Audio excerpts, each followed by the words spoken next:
خلافت و ملوکیت سید ابوالعلا مودودی رحمہ اللہ،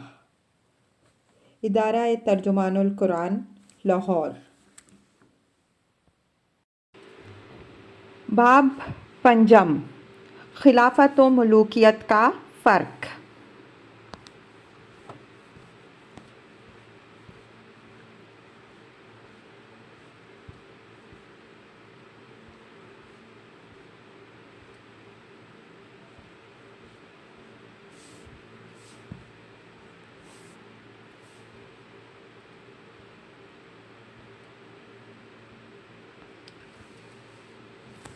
امت کا رد عمل،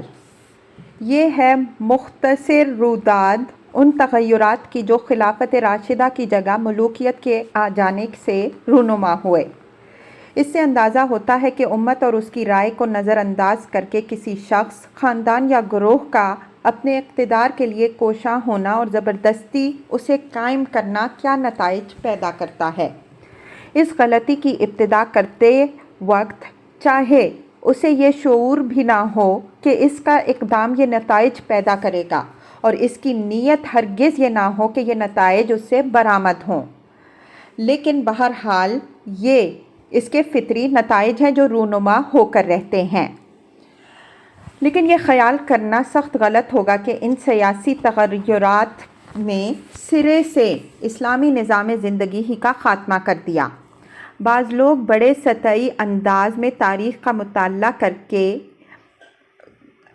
تکلف کے لیے یہ فیصلہ کر ڈالتے ہیں کہ اسلام تو بس 30 سال چلا اور پھر ختم ہو گیا، حالانکہ اصل صورتحال اس سے بالکل مختلف ہے۔ آگے کی چند سطروں میں ہم اختصار کے ساتھ یہ بتاتے ہیں کہ امت مسلمہ کو جب اس سیاسی انقلاب سے سابقہ پیش آیا تو اس کے اجتماعی شعور نے کس طرح اپنے نظام زندگی کو سنبھالنے کے لیے ایک دوسری صورت اختیار کر لی۔ قیادت کی تقسیم۔ اس سے پہلے ہم یہ بیان کر چکے ہیں کہ خلافت راشدہ کی اصل خوبی یہ تھی کہ وہ رسول اللہ صلی اللہ علیہ وآلہ وسلم کی مکمل نیابت تھی۔ خلیفہ راشد محض راشد، راست رو ہی نہ ہوتا تھا بلکہ مرشد، رہنما بھی ہوتا تھا۔ اس کا کام محض مملکت کا نظم و نسق چلانا اور فوجیں لڑانا نہ تھا، بلکہ اللہ کے پورے دین کو مجموعی طور پر قائم کرنا تھا۔ اس کی ذات میں ایک ہی مرکزی قیادت تھی جو سیاسی حیثیت سے مسلمانوں کی سربراہی بھی کرتی تھی، اور عقیدہ و مذہب اور اخلاق و روحانیت، قانون و شریعت، تہذیب و تمدن، تعلیم و تربیت اور دعوت و تبلیغ کے تمام معاملات میں ان کی امامت و رہبری کے فرائض بھی انجام دیتی تھی۔ جس طرح اسلام ہر پہلو کا جامع ہے، اسی طرح یہ قیادت بھی ہر پہلو کی جامع تھی، اور مسلمان پورے اعتماد کے ساتھ اپنی اجتماعی زندگی اس کی رہنمائی میں بسر کر رہے تھے۔ اس خلافت کی جگہ جب ملوکیت آئی تو نہ وہ اس جامع قیادت کی اہل تھی، نہ مسلمان ایک دن کے لیے بھی اس کو یہ حیثیت دینے کے لیے تیار ہوئے۔ بادشاہوں کے جو کارنامے ہم اس سے پہلے بیان کرائے ہیں، ان کے بعد ظاہر ہے کہ ان کا کوئی اخلاقی وقار قوم میں قائم نہ رہ سکتا تھا۔ وہ گردنیں زبردستی جھکا سکتے تھے، اور وہ انہوں نے جھکا لیں۔ وہ ہزاروں لاکھوں آدمیوں کو خوف و طمع کے ہتھیاروں سے اپنی اغراض کا خادم بھی بنا سکتے تھے، اور انہوں نے بنا لیا، مگر وہ دل نہیں جیت سکتے تھے کہ لوگ ان کو اپنے دین کا امام بھی مان لیتے۔ یہ نئی صورتحال پیدا ہوتے ہی مسلمانوں کی قیادت دو حصوں میں تقسیم ہو گئی۔ سیاسی قیادت۔ ایک حصہ سیاسی قیادت کا تھا جسے طاقت سے بادشاہوں نے حاصل کر لیا، اور چونکہ اسے نہ طاقت کے بغیر ہٹایا جا سکتا تھا، نہ سیاسی قیادت بلا طاقت ممکن ہی تھی، اس لیے امت نے بادل ناخواستہ اسے قبول کر لیا۔ یہ قیادت کافر نہ تھی کہ اسے رد کر دینے کے سوا چارہ نہ ہوتا۔ اس کے چلانے والے مسلمان تھے جو اسلام اور اس کے قانون کو مانتے تھے۔ کتاب اللہ اور سنت رسول اللہ صلی اللہ علیہ وآلہ وسلم کے حجت ہونے کا انہوں نے کبھی انکار نہ کیا۔ عام معاملات ان کی حکومت میں شریعت ہی کے مطابق انجام پاتے تھے، صرف ان کی سیاست دین کی تابع نہ تھی، اور اس کی خاطر وہ اسلام کے اصول حکمرانی سے ہٹ گئے تھے۔ اس لیے امت نے ان کی سیاسی قیادت اس حد تک قبول کر لی کہ ان کے تحت مملکت کا انتظام چلتا رہے، امن و امان قائم رہے، سرحدوں کی حفاظت ہوتی رہے، اعدائے دین سے جہاد ہوتا رہے، جمعہ و جماعت اور حج قائم ہوتا رہے، اور عدالتوں کے ذریعے سے اسلامی قوانین کا اجرا برقرار رہے۔ ان مقاصد کے لیے صحابہ اور تابعین اور تبع تابعین نے اگر اس قیادت کی بیعت کی تو وہ اس معنی میں نہ تھی کہ وہ انہی بادشاہوں کو امام برحق اور ان کی خلافت کو خلافت راشدہ و مرشد مانتے تھے، بلکہ وہ صرف اس معنی میں تھی کہ وہ اس امر واقعی کو تسلیم کرتے تھے کہ اب امت کی سیاسی قیادت کے مالک یہی لوگ ہیں۔ دینی قیادت۔ دوسرا حصہ دینی قیادت کا تھا جسے بقایا صحابہ، تابعین اور تبع تابعین، فقہاء و محدثین اور صلحاء امت نے آگے بڑھ کر سنبھال لیا، اور امت نے اپنے دین کے معاملے میں پورے اطمینان کے ساتھ ان کی امامت تسلیم کر لی۔ یہ قیادت اگرچہ منظم نہ تھی، اگرچہ اس کا کوئی ایک امام نہ تھا جسے سب نے اپنا مرشد مان لیا ہو، اگرچہ اس کی کوئی با اختیار کونسل نہ تھی کہ جو دینی مسائل پیدا ہوں ان کے بارے میں بروقت وہ ایک فیصلہ صادر کر دے اور وہ پوری مملکت میں مان لیا جائے۔ یہ سب لوگ اپنی انفرادی حیثیت میں الگ الگ کام کر رہے تھے، اور ان متفرق افراد کے پاس اخلاقی اثر و وقار کے سوا کوئی طاقت نہ تھی، لیکن چونکہ یہ سب ایک ہی چشمہ ہدایت کتاب اللہ اور سنت رسول اللہ صلی اللہ علیہ وآلہ وسلم سے فیض یاب تھے اور نیک نیتی کے ساتھ دینی رہنمائی کر رہے تھے، اس لیے جزیات میں مختلف رائے ہونے کے باوجود مجموعی طور پر ان کا مزاج ایک ہی تھا،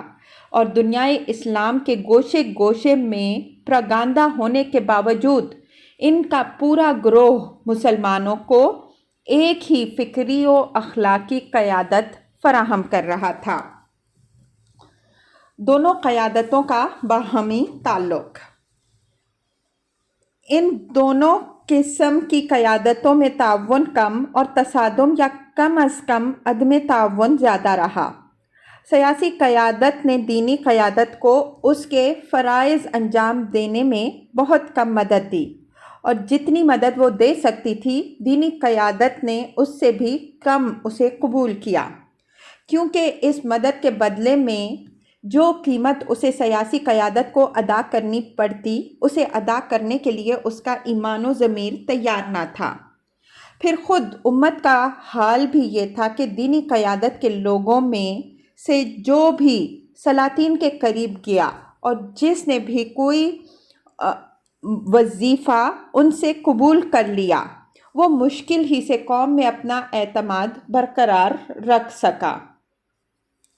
سلاطین سے بے نیازی اور ان کے قہر و غضب کے مقابلے میں ثابت قدمی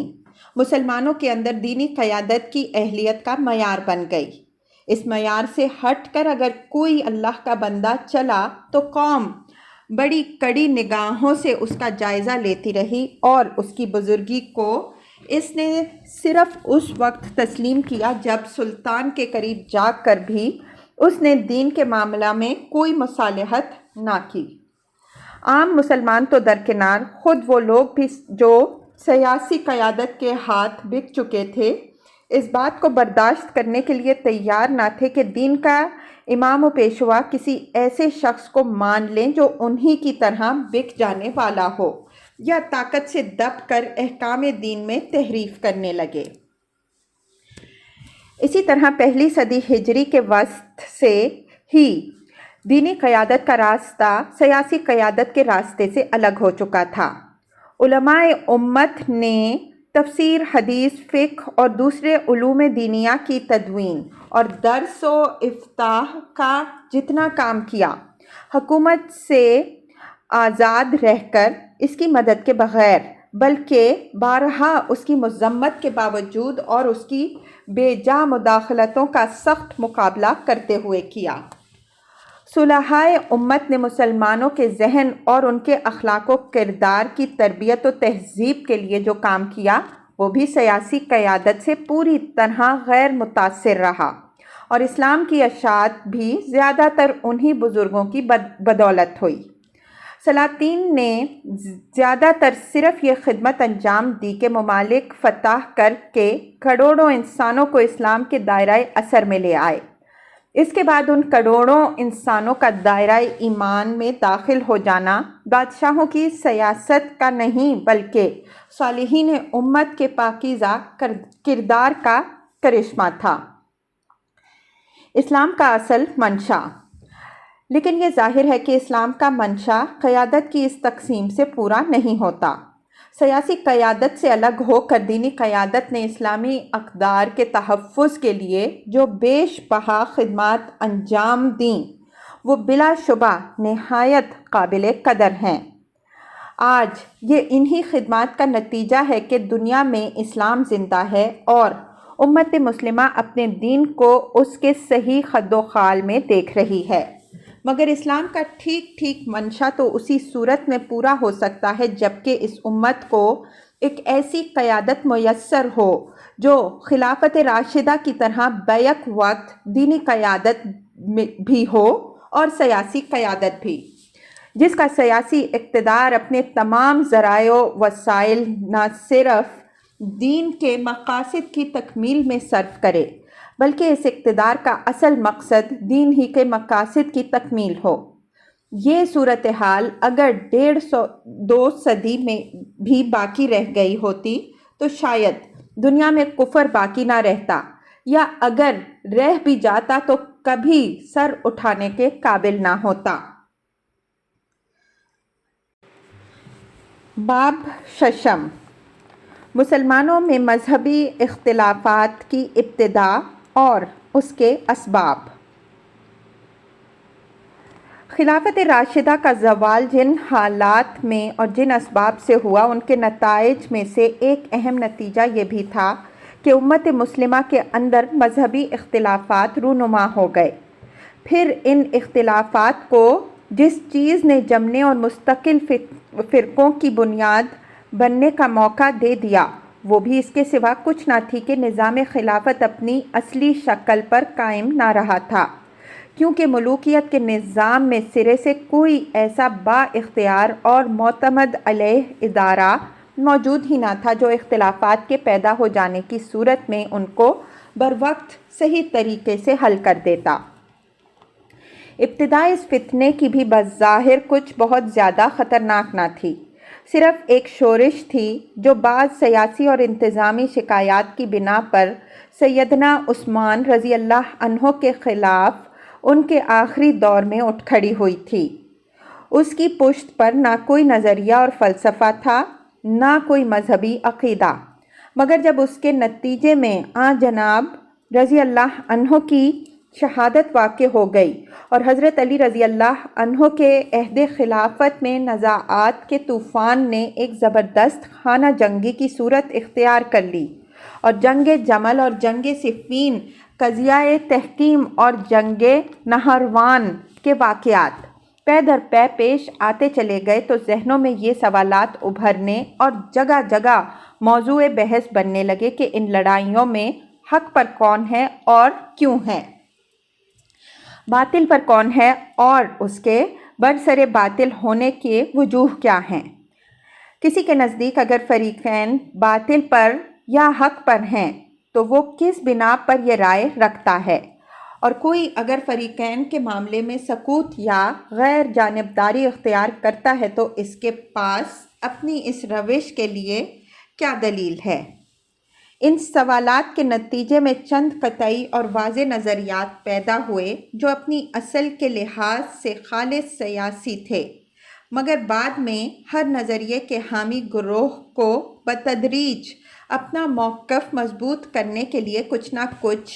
بنیادی باتیں فراہم کرنی پڑیں، اور اس طرح یہ سیاسی فرقے رفتہ رفتہ مذہبی فرقوں میں تبدیل ہوتے چلے گئے۔ پھر جو کشت و خون اختلافات کے آغاز میں ہوا اور اس کے بعد بنی امیہ و بنی عباس کے دور میں مسلسل ہوتا رہا، اس کی وجہ سے یہ اختلافات محض عقیدہ و خیال کے اختلافات نہ رہے، بلکہ ان میں وہ شدت اور حدت پیدا ہوتی چلی گئی جس نے مسلمانوں کی وحدت ملی کو سخت خطرے میں مبتلا کر دیا۔ اختلافی بحثیں گھر گھر چل پڑیں، ہر بحث میں سے نئے نئے سیاسی، دینیاتی اور فلسفیانہ مسائل نکلتے رہے۔ ہر نئے مسئلے کے اٹھنے پر فرقے اور فرقوں کے اندر مزید چھوٹے چھوٹے فرقے بننے لگے، اور ان فرقوں کے اندر باہمی تعصبات ہی نہیں پیدا ہوئے بلکہ جھگڑوں اور فسادات تک نوبت پہنچ گئی۔ کوفہ عراق کا صدر مقام اس طوفان کا سب سے بڑا مرکز تھا، کیونکہ عراق ہی کے علاقے میں جمل، صفین اور نہروان کے معرکے ہوئے۔ یہیں حضرت حسین رضی اللہ عنہ کی شہادت کا دل دہلا دینے والا واقعہ پیش آیا۔ یہیں تمام بڑے بڑے فرقوں کی پیدائش ہوئی، اور اسی جگہ بنی امیہ اور پھر بنی عباس نے اپنی مخالف طاقتوں کو دبانے کے لیے سب سے زیادہ تشدد استعمال کیا۔ تفرقہ و اختلاف کے اس دور میں جو کثیر التعداد فرقے پیدا ہوئے، ان سب کی جڑ دراصل 4 فرقے تھے: شیعہ، خوارج، مذاہبہ اور معتزلہ۔ ہم یہاں اختصار کے ساتھ ان میں سے ہر ایک کے نظریات کا خلاصہ بیان کریں گے۔ شیعہ، حامیان علی رضی اللہ عنہ کا گروہ ابتدا میں شیعان علی کہا جاتا تھا، بعد میں اصطلاحاً انہیں صرف شیعہ کہا جانے لگا۔ اگرچہ نبی صلی اللہ علیہ وآلہ وسلم کے بعد بنی ہاشم کے کچھ لوگ اور دوسرے لوگوں میں سے بھی چند اصحاب ایسے تھے جو حضرت علی رضی اللہ عنہ کو خلافت کے لیے اہل تر سمجھتے تھے، اور بعض کا خیال یہ بھی تھا کہ وہ دوسرے صحابہ رضی اللہ عنہم اجمعین سے اور خصوصاً حضرت عثمان رضی اللہ عنہ سے افضل ہیں، اور بعض ایسے بھی تھے جو نبی صلی اللہ علیہ وآلہ وسلم کے ساتھ ان کے رشتے کی بنا پر انہیں خلافت کا زیادہ حقدار خیال کرتے تھے۔ لیکن حضرت عثمان رضی اللہ عنہ کے وقت تک ان خیالات نے ایک عقیدے اور مذہب کی سی شکل اختیار نہ کی تھی۔ اس طرز خیال کے لوگ خلفائے وقت کے مخالف بھی نہ تھے، بلکہ پہلے تینوں خلفاء کی خلافت تسلیم کرتے تھے۔ باقاعدہ مخصوص نظریات کے ساتھ ایک پارٹی کے وجود کا آغاز ان لڑائیوں کے زمانے میں ہوا جو حضرت طلحہ و زبیر رضی اللہ عنہما کے ساتھ معرکہ جمل میں، حضرت معاویہ رضی اللہ عنہ کے ساتھ صفین میں، اور خوارج کے ساتھ نہروان میں حضرت علی رضی اللہ عنہ کو پیش آئیں۔ پھر حضرت حسین رضی اللہ عنہ کی شہادت نے ان لوگوں کی صفوں کو مجتمع کر دیا، ان کے جذبات میں شدت پیدا کی اور ان کے نظریات کو ایک واضح شکل دے دی۔ علاوہ بریں بنو امیہ کے خلاف ان کے طرز حکومت کی وجہ سے عام مسلمانوں میں جو نفرت پھیلی، اور اموی و عباسی دور میں اولاد علی اور ان کے حامیوں پر ظلم و ستم کی وجہ سے مسلمانوں کے دلوں میں ہمدردی کے جو جذبات پیدا ہوئے، انہوں نے شیعی دعوت کو غیر معمولی طاقت بخش دی۔ کوفہ ان لوگوں کا سب سے مضبوط قلعہ تھا۔ ان کے مخصوص نظریات یہ تھے: نمبر 1، امامت، جو خلافت کے بجائے ان کی مخصوص اصطلاح ہے، مصالح عامہ میں سے نہیں ہے کہ امت پر اس کا انتخاب چھوڑ دیا جائے اور امت کے بنانے سے کوئی شخص امام بن جائے، بلکہ وہ دین کا ایک رکن اور اسلام کا بنیادی پتھر ہے، اور نبی کے فرائض میں سے یہ ہے کہ امام کا انتخاب امت پر چھوڑنے کے بجائے خود بحکم صریح اس کو مقرر کرے۔ نمبر 2، امام کو معصوم ہونا چاہیے، یعنی وہ تمام چھوٹے بڑے گناہوں سے پاک اور محفوظ ہو، اس سے غلطی کا صدور جائز نہ ہو، اور ہر قول و فعل جو اس سے صادر ہو برحق ہے۔ نمبر 3، حضرت علی رضی اللہ عنہ وہ شخص ہیں جن کو رسول اللہ صلی اللہ علیہ وآلہ وسلم نے اپنے بعد امام نامزد کیا تھا، اور وہ بربنائے نص امام تھے۔ نمبر 4، ہر امام کے بعد نیا امام لازماً اپنے سے پہلے امام کی نصب پر مقرر ہوگا، کیونکہ اس منصب کا تقرر امت کے سپرد ہی نہیں کیا گیا ہے کہ مسلمانوں کے منتخب کرنے سے کوئی شخص امام ہو سکے۔ نمبر 5، شیعوں کے تمام گروہوں کے درمیان اس بات پر بھی اتفاق تھا کہ امامت صرف اولاد علی رضی اللہ عنہ کا حق ہے۔ اس متفق علیہ نظریہ کے بعد شیعوں کے مختلف گروہوں کی آراء مختلف ہو گئیں۔ معتدل شیعوں کی رائے یہ تھی کہ حضرت علی رضی اللہ عنہ افضل الخلق ہیں، ان سے لڑنے والا یا ان سے بغض رکھنے والا خدا کا دشمن ہے، وہ ہمیشہ دوزخ میں رہے گا اور اس کا حشر کفار و منافقین کے ساتھ ہوگا۔ ابو بکر و عمر و عثمان رضی اللہ عنہم جو ان سے پہلے خلیفہ بنا دیے گئے تھے، اگر ان کی خلافت ماننے سے حضرت علی رضی اللہ عنہ نے انکار کر دیا ہوتا اور ان سے ناراضگی ظاہر کی ہوتی تو ہم کہتے کہ وہ بھی دوزخی ہیں، نعوذ باللہ۔ مگر چونکہ علی رضی اللہ عنہ نے ان کی سرداری مان لی اور ان سے بیعت کی اور ان کے پیچھے نماز پڑھی، اس لیے ہم علی رضی اللہ عنہ کے فعل سے تجاوز نہیں کر سکتے۔ ہم علی رضی اللہ عنہ اور نبی صلی اللہ علیہ وآلہ وسلم کے درمیان مرتبہ نبوت کے سوا کوئی فرق نہیں کرتے، اور باقی تمام حیثیتوں سے ان کو نبی صلی اللہ علیہ وآلہ وسلم کے ساتھ مشترک فضیلت دیتے ہیں۔ متشدد شیعوں کی رائے یہ تھی کہ حضرت علی رضی اللہ عنہ سے پہلے جن خلفاء نے خلافت قبول کی وہ غاصب تھے، اور جن لوگوں نے ان کو خلیفہ بنایا وہ گمراہ اور ظالم تھے، کیونکہ انہوں نے نبی صلی اللہ علیہ وآلہ وسلم کی وصیت کا انکار کیا اور امام برحق کو حق سے محروم کیا۔ بعض لوگ مزید تشدد اور اختیار کر کے پہلے 3 خلفاء اور ان کے منتخب کرنے والوں کی تکفیر بھی کرتے ہیں۔ ان میں سب سے زیادہ نرم مسلک زیدیہ کا تھا، جو زید بن علی بن حسین متوفی 122 ہجری 740 عیسوی کے پیرو تھے۔ وہ حضرت علی رضی اللہ عنہ کو افضل مانتے تھے، مگر ان کے نزدیک افضل کی موجودگی میں غیر افضل کا امام ہونا جائز تھا۔ نیز ان کے نزدیک حضرت علی رضی اللہ عنہ کے حق میں شخصاً و صراحتاً رسول اللہ صلی اللہ علیہ وآلہ وسلم کی نص نہ تھی۔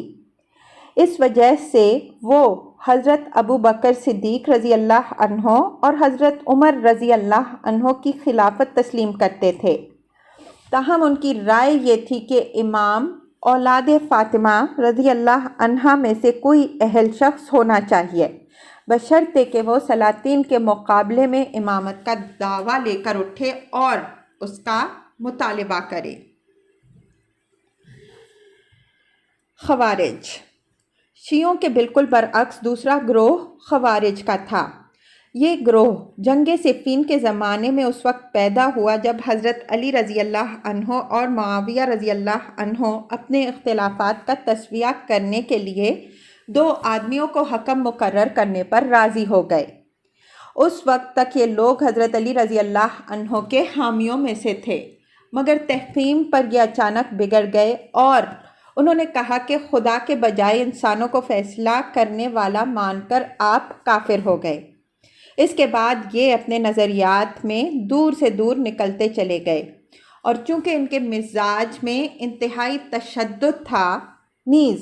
یہ اپنے سے مختلف نظریہ رکھنے والوں کے خلاف جنگ اور غیر عادل حکومت کے خلاف خروج، مسلح بغاوت کے قائل تھے۔ اس لیے انہوں نے ایک طویل مدت تک کشت و خون کا سلسلہ برپا رکھا، یہاں تک کہ عباسی دور میں ان کی قوت کا بالکل خاتمہ ہو گیا۔ ان کا بھی سب سے زیادہ زور عراق میں تھا اور بصرہ و کوفہ کے درمیان البطاح کی علاقے میں ان کے بڑے بڑے اڈے قائم تھے۔ ان کے نظریات کا خلاصہ یہ ہے۔ نمبر 1، وہ حضرت ابو بکر صدیق رضی اللہ عنہ اور حضرت عمر رضی اللہ عنہ کی خلافت کو درست مانتے تھے، مگر حضرت عثمان رضی اللہ عنہ ان کے نزدیک اپنی خلافت کے آخر زمانے میں عدل اور حق سے منحرف ہو گئے تھے اور قتل یا عزل کے مستحق تھے۔ حضرت علی رضی اللہ عنہ نے بھی جب غیر اللہ کو حکم بنایا تو گناہ کبیرہ کا ارتکاب کیا۔ نیز دونوں حکم یعنی حضرت عمر بن عاص رضی اللہ عنہ اور حضرت ابو موسیٰ اشعری رضی اللہ عنہ اور ان کو حکم بنانے والے یعنی حضرت علی رضی اللہ عنہ اور حضرت معاویہ رضی اللہ عنہ اور ان کی تحکیم پر راضی ہونے والے یعنی علی و معاویہ رضی اللہ عنہما کے سب ساتھی گناہ گار ہیں۔ جنگ جمل میں شریک ہونے والے سب لوگ بھی حضرت طلحہ رضی اللہ عنہ، حضرت زبیر رضی اللہ عنہ اور حضرت عائشہ رضی اللہ عنہا ام المؤمنین سمیت گناہ عظیم کے مرتکب تھے۔ نمبر 2، گناہ ان کے نزدیک کفر کا ہم معنی تھا اور ہر مرتکب کبیرہ کو اگر وہ توبہ و رجوع نہ کرے وہ کافر قرار دیتے تھے۔ اس لیے اوپر جن بزرگوں کا ذکر ہوا ان سب کو کی انہوں نے اعلانیہ تکفیر کی، بلکہ ان پر لعنت کرنے اور انہیں گالیاں دینے سے بھی وہ نہ چونکتے تھے۔ علاوہ بریں عام مسلمانوں کو بھی انہوں نے کافر ٹھہرایا، کیونکہ اول تو وہ گناہوں سے پاک نہیں ہیں، دوسرے وہ مذکورہ بالا اصحاب کو نہ صرف مومن بلکہ اپنا پیشوا مانتے ہیں اور ان کی روایت کردہ احادیث سے احکام شرعیہ ثابت کرتے ہیں۔ نمبر 3، خلافت کے بارے میں ان کی رائے یہ تھی کہ وہ صرف مسلمانوں کے آزادانہ انتخاب سے ہی منعقد ہو سکتی ہے۔ نمبر 4، وہ یہ بات بھی نہیں مانتے تھے کہ خلیفہ کا قریشی ہونا ضروری ہے۔ وہ کہتے تھے کہ قریشی یا غیر قریشی جس صالح آدمی کو بھی مسلمان منتخب کریں وہ جائز خلیفہ ہوگا۔ نمبر 5، ان کا خیال تھا کہ خلیفہ جب تک عدل اور صلاح کے طریقے پر قائم رہے اس کی اطاعت واجب ہے، مگر جب وہ اس طریقے سے ہٹ جائے تو پھر اس سے لڑنا اور اس کو معزول یا قتل کر دینا بھی واجب ہے۔ نمبر 5، قانون اسلام کے بنیادی ماخذ میں سے وہ قرآن کو تو مانتے تھے مگر حدیث اور اجماع دونوں کے معاملے میں ان کا مسلک عام مسلمانوں سے مختلف تھا۔ ان میں سے ایک بڑا گروہ اس بات کا قائل تھا کہ خلافت یعنی ریاست کا قیام سرے سے غیر ضروری ہے، مسلمانوں کو خود ہی حق کے مطابق اجتماعی طور پر عمل کرنا چاہیے، تاہم اگر وہ خلیفہ منتخب کرنے کی حاجت محسوس کریں تو ایسا کرنا بھی جائز ہے۔ ان کا سب سے بڑا گروہ ازارقہ اپنے سوا تمام مسلمانوں کو مشرک کہتا تھا۔ اس کا مسلک یہ تھا کہ خوارج کو اپنے سوا کسی کی اذان پر نماز کے لیے جانا روا نہیں،